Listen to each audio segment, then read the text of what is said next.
जिंदाबाद बीपीएफ जिंदाबाद जिंदाबाद जिंदाबाद जिंदाबाद जिंदाबाद जिंदाबाद बीपीएफ जिंदाबाद जिंदाबाद जिंदाबाद প্ৰেছৰ বন্ধুসকলক লাগ পাই ভাল লাগিল কাৰণ মই আজি ৰাতিপুৱা 10 বজাৰ পৰাই গুৰেশ্বৰ খৈৰাবাৰী ভেৰগাঁও টংলা হৈ অলপ আগত কালাইগাঁও এতিয়া মঙলদৈ পাইছোঁ ইয়াৰ পিছত দলগাঁও ৰৌতা আৰু ওদালগুৰি মই যাম যে আমি আমাৰ দলীয় কৰ্মী আৰু ৰাইজক মই নমস্কাৰ দিছোঁ যে প্ৰথমবাৰ দৰং ওদালগুৰি সিটত নিৰ্বাচন হ'ব ইয়াৰ আগত মঙলদৈ সিট আছিল ঐতিহাসিক নিৰ্বাচন বুলি কৈছোঁ ডিলিমিটেশ্যনৰ পিছত বিটিচিত প্ৰায় 11.5 লাখৰ ভোট ওচৰা ওচৰি এই সিটটোত আৰু নান বিটিচি এৰিয়া 5টা সমষ্টিত 10 লাখ প্লাছ গতিকে এই ভোটৰ বিন্যাসটোৱে বিপিএফ দলক নিৰ্বাচনত বিজয়ী হোৱাত সহায় কৰিব বুলি মই ভাবোঁ আমি বিটিচিত অনায়াসে প্ৰথম হ'ম আৰু বিটিচিৰ বাহিৰত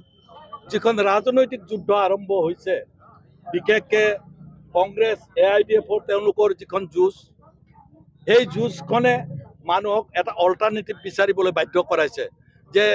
AIDF সকলে কংগ্ৰেছক ভোট নিদিয়ে বিজেপিক নিদিয়ে কাক ভোট দিব তেওঁলোকে অল্টাৰনেটিভ হিচাপে বিপিএফক ভোট দিয়াৰ কথা ভাবিছে আৰু বহু কংগ্ৰেছী নিষ্ঠাবান কংগ্ৰেছ কৰ্মীয়ে 20 বছৰ চেষ্টা কৰিলে বিজেপিক পৰাজিত কৰিবৰ কাৰণে নোৱাৰিলে তেওঁলোকৰো ভোটাৰসকলে অল্টাৰনেটিভ বিচাৰিছে যে কোনে পৰাজিত কৰিব পাৰিব আৰু বহু দলীয় কৰ্মীয়ে মোক যোগাযোগ কৰিছে যে বিপিএফে যেহেতু পোনপটীয়াকৈ 7 লাখ ভোট পাব আমিও যদি তেওঁ ভোট দিওঁ ইজিলি 8 লাখ 8.5 লাখ ভোট পাব গতিকে আমি বিজেপিক পৰাজিত কৰিব পাৰিম আৰু বিপিএফক ভৱিষ্যতে কংগ্ৰেছ AIDF লগ লাগিলে আমি প্ৰতিদ্বন্দ্বিতা কৰিম নে নকৰিম ঠিক নাই ভৱিষ্যতে এইবাৰ প্ৰতিদ্বন্দ্বিতাত নাই তেওঁলোক গতিকে সেইটো এটা অন্যতম কাৰণ আমি বিপিএফ এইবাৰ ইয়াত 50,000তকৈ অধিক ভোটত বিজয়ী হ'ম বুলি আশা ৰাখিছোঁ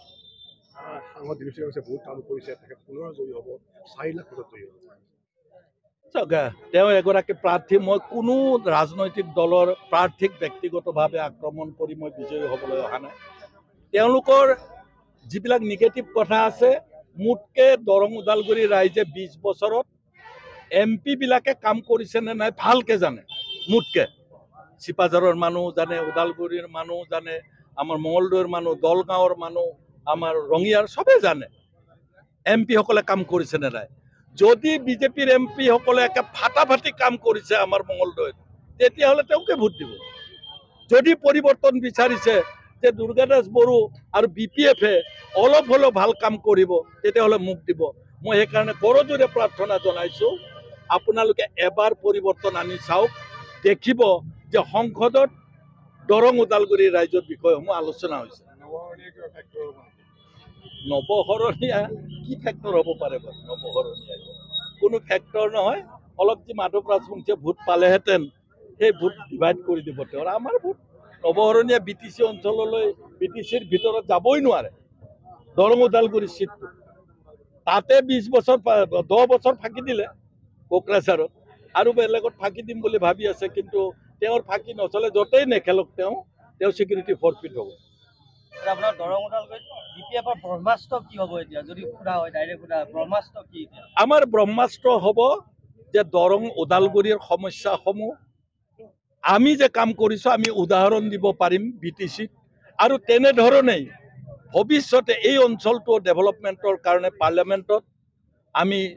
বিভিন্ন আঁচনি লৈ আহিবলৈ প্ৰচেষ্টা চলাম আপোনালোকে জানে যে ইয়াত অন্য ঠাইত হাগিবলৈ যোৱা ৰাস্তাও 4 লেন হ'ল আমাৰ কিন্তু বাইহাটা চাৰিআলিৰ পৰা তেজপুৰলৈ নহ'ল 1 বছৰ নহয় 2 বছৰ নহয় প্ৰস্তাৱ দিছে বুলি প্ৰচাৰ কৰি আছে প্ৰস্তাৱত 20 বছৰ আৰু ৰাস্তা বনাওঁতে কেইটা 20 বছৰ লাগিব পাৰে গতিকে মই ভাবোঁ এই যিটো বাইপাছটো মই MPৰ কিবা অৰিহণা আছে বুলি নাভাবোঁ মাননীয় মুখ্যমন্ত্ৰী ডাঙৰীয়াই হেঁচা মাৰি ধৰাৰ কাৰণে হৈছে আৰু যেনিবা MPৰ নামত জিকক বুলি MPৰ নামত কৈছে গতিকে MP ডাঙৰীয়াৰ ইয়াত ক্ৰেডিট ল'বলগীয়া একো নাই আৰু গোটেই সমষ্টি ৰাইজে তাৰ ভাল প্ৰত্যুত্তৰ দিব